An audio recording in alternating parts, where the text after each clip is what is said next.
Let's get rid of the useless people in this family. You're first, my brother barked, knocking his glass over as he stood. My parents laughed. Loud. Comfortable. All you're good for is your money, my mother said, waving her hand like she was swatting a fly. The laughter settled. Dinner continued. My name is Calla Whitmore. I'm the eldest daughter. The quiet solution to everyone else's problems. In our family, love was never free, it was billed monthly, and I was always the one paying. We were sitting at the long dining table in my parents' house, the one I'd helped renovate after my father's temporary setback. Every chair was occupied except the one where gratitude should have been. My brother, Lucas, had always been the golden child, loud, reckless, adored for his confidence, and forgiven for his failures. I was the contrast. Reliable. Invisible. Don't act shocked, my father added, chuckling. You know he's right. I did know. I also knew how many transfers I'd approved without hesitation. Rent. Legal fees. Emergency loans that never came back. They called it family support. I called it conditioning. Lucas leaned across the table, eyes shining. You'd be nothing without us. Something inside me finally went quiet. No anger. No hurt. Just clarity. I set my fork down carefully. Okay, I said. My mother frowned. Okay, what? I stood, slipped on my coat, and felt lighter than I had in years. As I reached the door, my phone vibrated in my pocket, an alert I'd scheduled months ago, back when I still believed loyalty mattered. I glanced at the screen and smiled. Actually, I said without turning back, you're right. Let's see who's useless. Behind me, the room went silent. They just didn't know why yet. By the time I reached my car, my hands were steady. That scared me more than anger ever had. I didn't always start out calm. Years ago, I'd fought for scraps of approval like everyone else. Straight A's. Full scholarships. A job that paid well enough to help out. Helping out became a reflex. When Lucas failed, I fixed it. When my parents panicked, I wired money. Silence was my currency. Reliability was my personality. They liked me best when I didn't need anything. Lucas used to joke that I was the family's emergency fund. My mother laughed every time. My father called it being practical. None of them noticed how my life shrank around their needs. Missed vacations, postponed relationships, a savings account that emptied itself whenever Lucas had a new idea. That night, driving home, memories stacked themselves neatly instead of hurting. Patterns are easier to see when you stop hoping they'll change. At a red light, my phone buzzed again. Not a reminder this time, confirmation. Everything I'd quietly put in place was finally active. For the first time, I didn't feel like leaving the family. I felt like letting them stand on their own. And that was when the real pressure began. The calls started the next morning. Lucas left 3 voicemails before 9, each louder than the last. My mother followed with a text that said, "Stop being dramatic. Call us." I didn't. I went to work, sat through meetings, answered emails, and felt a strange distance from my own name, like it belonged to someone else. By noon, the tone changed. Lucas showed up at my office unannounced, pacing the lobby like he owned the place. "What did you do?" he hissed when I stepped outside. His confidence was cracked now, leaking panic. "I stopped," I said. "Stopped what?" he snapped. "Fixing things you break." His face reddened. "You can't just pull support. Dad's counting on you." That word, counting, landed heavy. Counting on me like a balance sheet. Like a guarantee. "You'll regret this," he said, lowering his voice. "We're family." I almost laughed. Instead, I watched him leave, shoulders tight, phone already at his ear. That evening, my father called. No greeting. Just an order. Transfer the money back.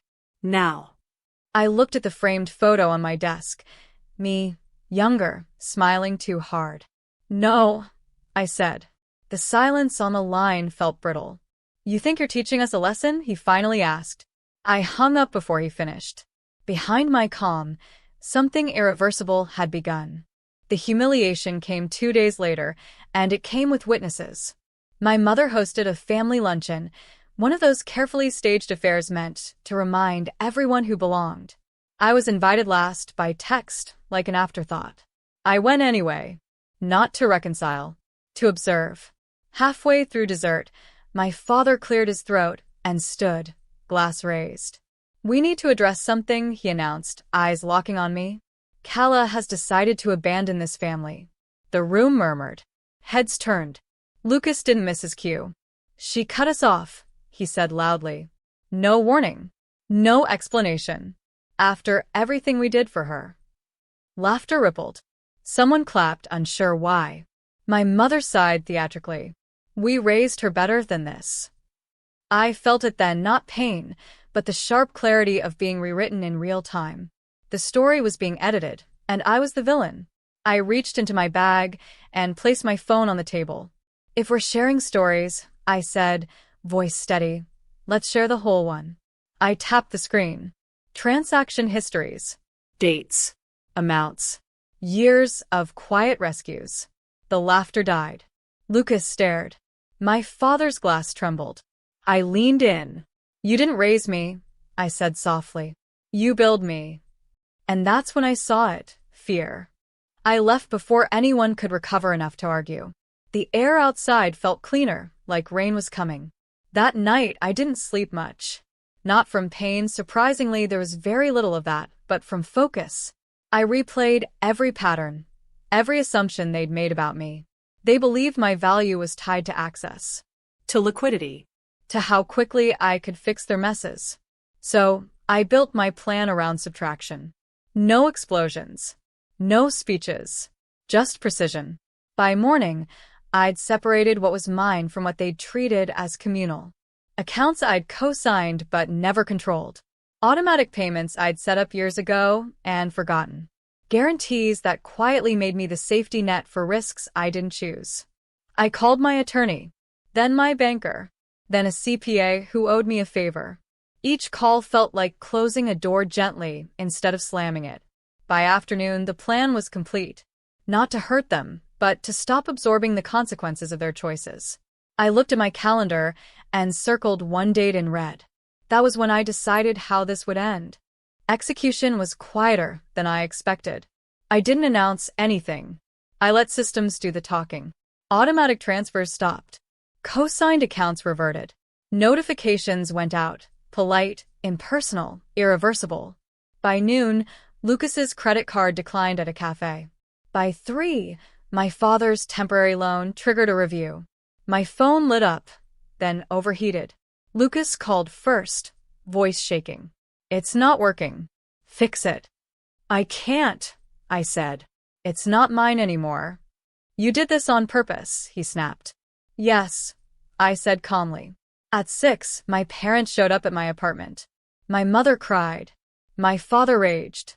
I let them speak until the noise drained out of it. "You're destroying this family," my father said. I opened the door wider. "No," I replied. "I'm leaving it." Lucas stood behind them, pale, finally understanding what dependency looks like from the inside. When they left, the hallway was silent. I locked the door. For the first time, my money stayed where it belonged. The collapse didn't happen all at once. It unraveled. Lucas called less.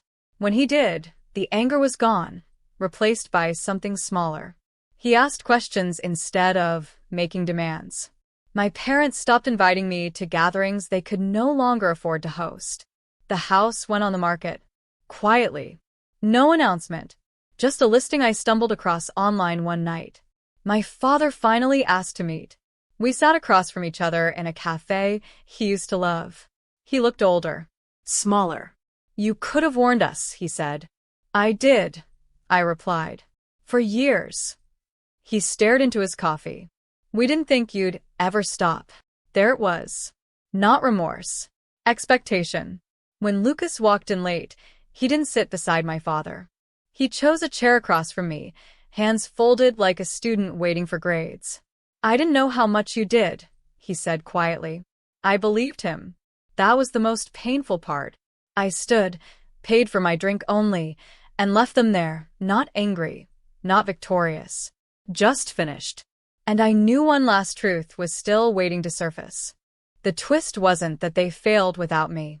It was that I thrived. Months later, I ran into my mother at a bookstore. She looked startled, like she'd expected me to be smaller. Broke. Apologetic. Instead, I was laughing with a friend, choosing a novel for a trip I'd finally booked.